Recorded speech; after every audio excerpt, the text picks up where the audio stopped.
Hi, ladies. Um, we're in the midst of a vacation Bible school here at Agape, so I just really wanted to just come before you right quick and just kind of bring a little message about this phase three that we should be reading for our next meeting. The phase three is entitled Believing, and there are several sections to it. I know just like all the other phases, there were several sections that are included within that chapter. So, or the way they have them uh, broken up into chapters. So this section is called Believing. And I just want to hit some little points on each section.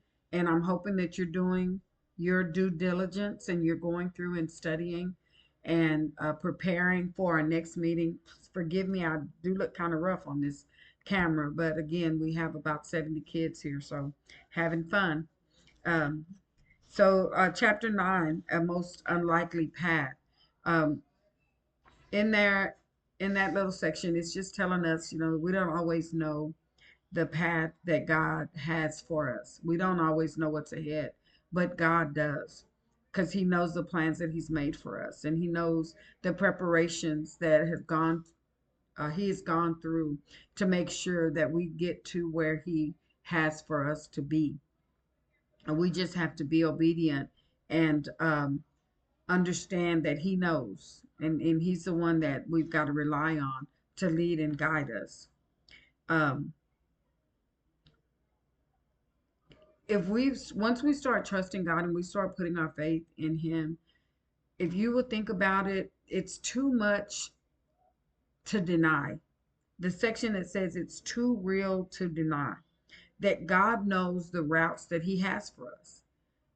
And sometimes I get to a point and I'm just like, dang, I wouldn't have imagined being here had I not been serving God at this stage in my life. I don't know, what I would be doing right now. And so grateful that I did make a change or a choice at some point that led me to this point. So it's too real to deny.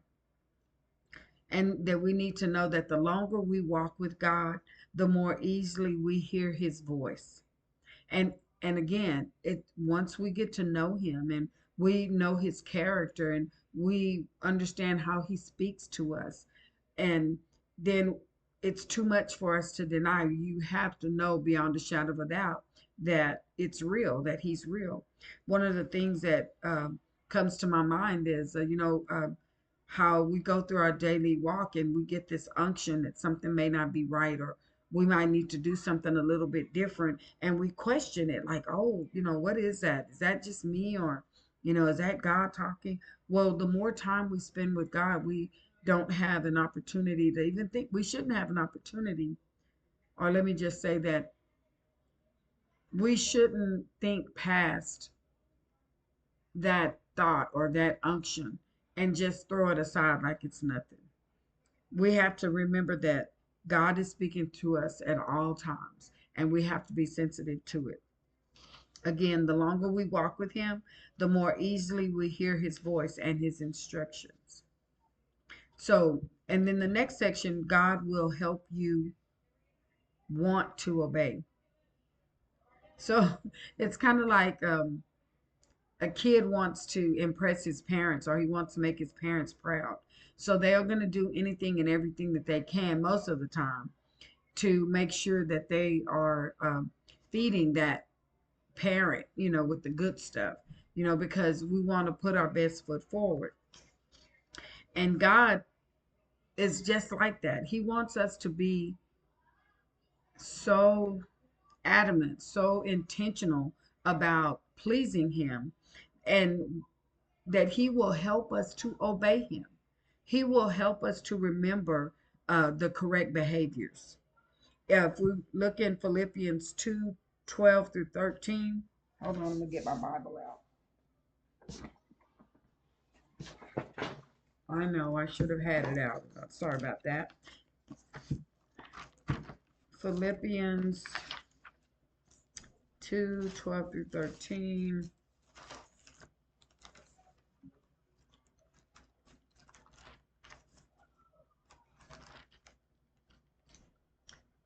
Okay, it reads, therefore, my beloved, as you have always obeyed, not as in my presence only, but now much more in my absence, work out your own salvation with fear and trembling. For it is God who works in you both to will and to do his good pleasure. So God will work in you to make sure that you are obedient. He will help you. He will help you. He knows his children. He knows us. So he knows where we're lacking. So just remember that it's up to you, that he's telling you that you will that he will be with you as you work towards being obedient to him, that he will help you with that obedience. He will help you follow the correct behaviors. So God will work in you to help you line your will up with his. That's what the word says. So the next section, God's heartbeat.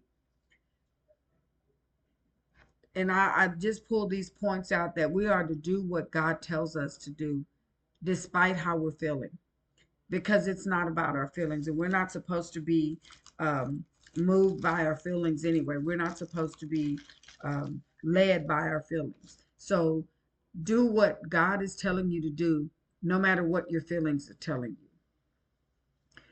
Trust that he will provide. We want to honor God because everything about him shows that he is a consistent provider, that he is a constant provider, that he is always making sure that we have everything we need, spirit, soul, and body. So choose to believe God in every moment, in the moment. Right? If you're going through something and you're dealing with something, choose to be obedient right there. Choose to believe that God knows what you're dealing with and he's going to work on your behalf. So you have to choose to believe God in the moment. Choose by the Holy Spirit's power to honor what is true about God, regardless of how you feel. The more we study the word, the more we learn the word, the more we know God's character. We know about him. We know who he is and what he's able to provide for us. So, and what he expects of us.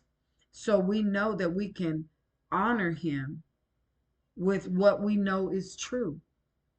And so when the lies come and that God doesn't love you or God's not going to meet that need for you, you know that they're not true because you know what's true about God. You know what the truth is.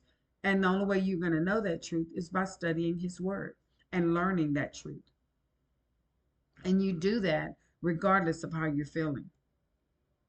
So I want you to think about something. Has there been anything that you've experienced where it was a chaotic situation and God brought peace in the midst of the situation? Think about that. And I'm going to put that question also on our group meet. So I want you to kind of answer that question. Think of a time where it was real chaotic and there was something just crazy going on. So much going on that you maybe couldn't stop and think or pray or just felt like you just couldn't do anything because you were so razzled. And then God instituted peace in the midst of it. So he brought that experience to a peaceful state. So think about a situation like that and then make sure you write it down so that you can share it with us. Another thing that I wanted to ask you is, has there been a time when you needed to speak, when God needed to speak to you in a mighty thunder, loud and commanding and awe-inspired voice? Or has he spoke to you in a quiet, still, barely more than a whispered voice? And which one gets your attention quicker? The quiet, still voice for me. It's like when he's whispering to me, I have to take a few minutes and like, wait, hold on, what? I'm more intentional than I am being yelled at. I don't respond good at the yelling.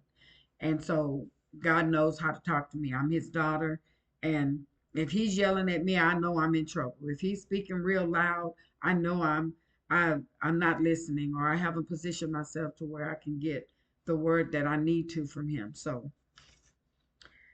I'm not going to go through all of these again. Chapter 10 is talking about roadblocks and reassurances. Um, some of the things that I got out of that was love in spite of. Extend grace to someone who is causing issues in your life. And God expects us to act contrary to how we are feeling and simply walk in his truth. So those are the things that I got out of that section of roadblocks and reassurances. And then the section on blockade. Situations happen to block God's will and his plan for our lives. How do we handle those? We give that blockade power by how we act in the midst of the situation. So we kind of set ourselves up for success or failure by the way we act, by the way we respond to what's going on. And to that blockage, that thing that's blocking us, that situation that's preventing us from walking in God's will.